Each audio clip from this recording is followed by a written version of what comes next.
What's up, guys? The Maestro Megatron here, and welcome back to my channel. And as promised, I'm going to do part 2 of the Friday the 13th franchise. We covered parts 1 through 5, and hopefully it was some good information for everybody, if you had any questions about it.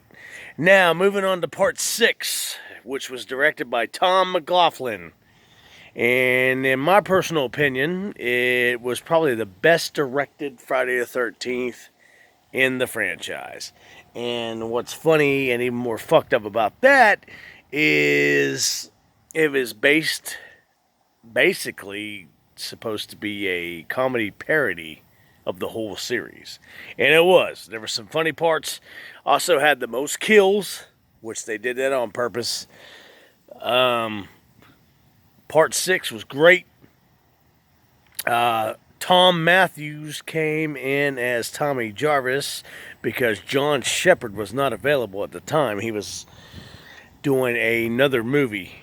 But in my personal opinion, Tom Matthews, I'm a big fan of him anyways, and he's still an icon in the horror movies back in the 80s, a little bit in the 90s. I think he did a fantastic job. So he brought a little bit more of less serious, more comedic Tommy Jarvis than Tom Shepard did in part 5. But it's a badass movie. And the Sheriff Garrison, that son of a bitch has the best lines and the shittiest attitude in any slasher flick back in the 80s to this very day. And to the actor that played him, my props goes to him because I still quote some of the things that he said back in that movie. It's freaking phenomenal. So yeah, Friday the 13th Part 6 come out in 1986, directed by Tom McLoughlin. And like I said, my personal opinion, probably the best directed one. Probably one of the best casts ever casted, and it's a really enjoyable flick. So they did that one. Paramount did that one because everybody was pissed off about part 5. They were like, "We want the real Jason back. That wasn't the real Jason." Blah blah blah blah blah blah blah. So Paramount brought that movie back, and basically there was no intentions on bringing the franchise back.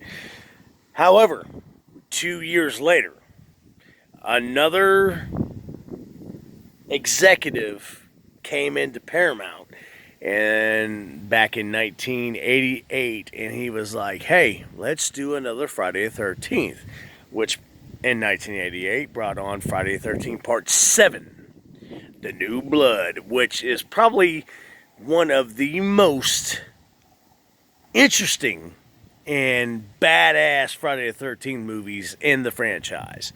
It starred Lar Park Lincoln, who was a Knots Landing, and it had Kevin, I think it went by Sparatus back then, which he was gay, but he continued on to do vampire movies after the Friday the 13th movie. But Sparatus, he did a good job though in the movie. The thing that stands out about that movie is two things. Kane Hodder was first introduced as Jason in Friday the 13th Part 7, The New Blood. Kane Hodder, who went on to play Jason in 4 other movies after that, because he brought more emotion and more character to Jason Voorhees than anybody ever decided. So, which I do have to bring back props to Part 6. In Part 6, there was actually 2 actors, 2 stuntmen, that played Jason in Part 6. Not to retract, but I have to because for the fans. Dan Butler was in the movie for the first 20 minutes, but Paramount thought that he was too fat. And if you look at it, you'll see the difference between the two actors because C.J. Graham came in for the last hour and a half of the movie. Dan Butler is in the beginning and in the paintball scene in part 6, and you can tell the difference in stature. But C.J. Graham did a really good job. I'm not taking anything away from Dan Butler, but you can really tell the difference if you really pay close attention in part 6. You can really see the difference in the body style in Jason. So, moving on from that, like I said, we're back to part 7. Kane Hodder, his first portrayal as Jason. He really brought a lot of emotion, a lot of characteristics, and a lot of animation to the Jason character. Now, what's cool about this movie is the final girl, which is Laura Park Lincoln, has telekinetic powers, and I mean, you can do the math from there. The final fight is freaking phenomenal because you really want to see Jason get his ass kicked because you've never seen Jason get his ass kicked anyways. And she kicks his ass.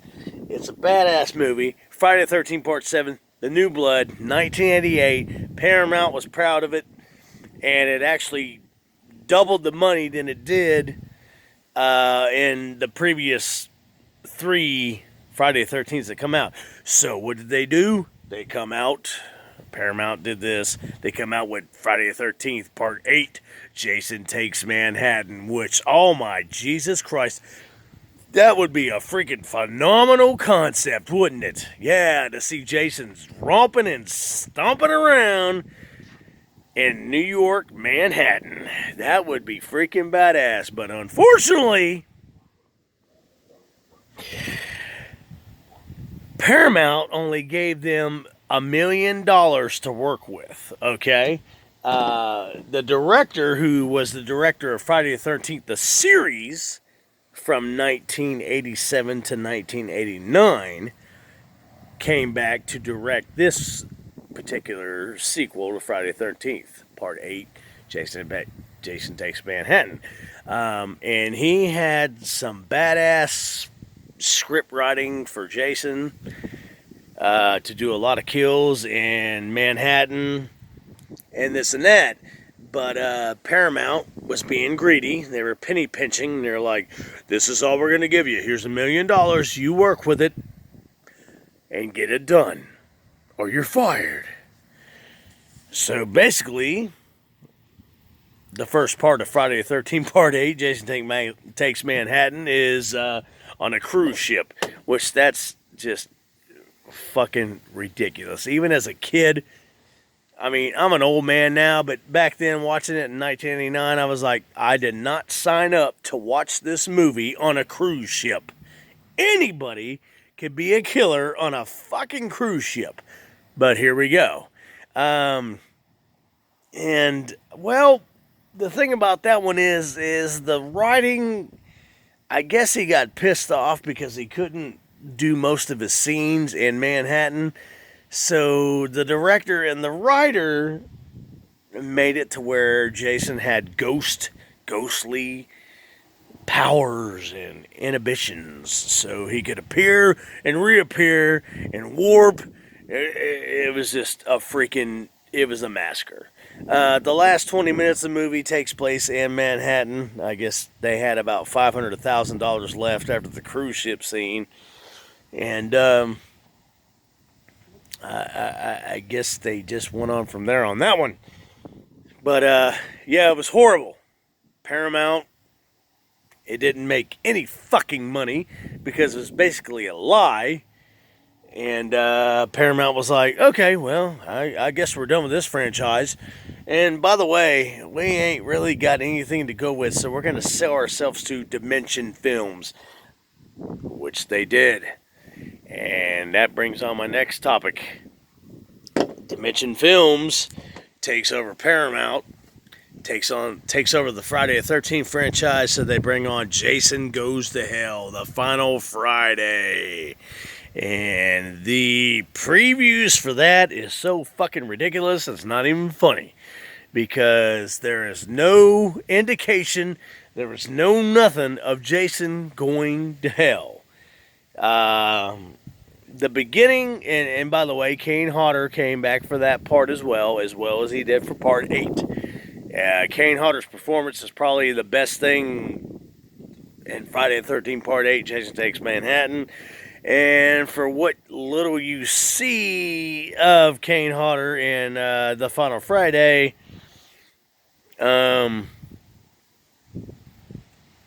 he was the best thing that happened to that movie too. But anyways, I guess in Friday the 13th, the final Friday, Jason Goes to Hell, I guess Jason was always an entity that traveled, was a host, needed a host to travel from body to body to become a killer. That's the stupidest bullshit I ever heard any slasher flick anywhere in my entire freaking life. That movie is pure and utter bullshit. It sucks. The director, he was only 24 years old, I guess, and he was like, we're going to bring the original franchise and Friday the 13th series back to the original roots. No, you didn't. It was stupid. The only good cast member, like I said, was Kane Hodder coming back as Jason, which you barely got to see him, and Steve LeMay, who was in Friday the 13th, the series, which was directed, or he played, which Friday the 13th, the series, was directed by the director of Friday the 13th, part 8, which is kind of ironic because he played in the final Friday, Jason Goes to Hell. But anyways, that's the whole Friday the 13th series in a nutshell for me. My personal favorite is part 6. I like part 6. It's a horror comedy spoof of Jason, but like I said, it's the best directed one. The kills are freaking phenomenal. CJ Graham as Jason is fucking phenomenal. Like I said, Dan Butler, if you watch the movies, do the comparison, the body comparison, you can see him in the first 20 minutes. But Kane Hodder, on the other hand, starting with Friday the 13th part 7, The New Blood, is always and always will be the best Jason Voorhees ever played. Jason, Kane Hodder is one in the two, and there will never be another person that ever played Jason better than that. So anyways, that is my conclusion. This is my part 2 of the Friday the 13th franchise. If you liked what you heard and you like what you see, subscribe, hit the like button.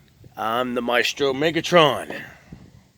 Oh, and by the way, the 23rd is the start of fall. September 23rd. This October, I'll be doing ghost hunting expeditions. I'll be talking about the Halloween franchise, Michael Myers. Tune in. Let's do this, guys. Till then, have a good one. Drink the beer. I'm the Maestro Megatron, and I'm out.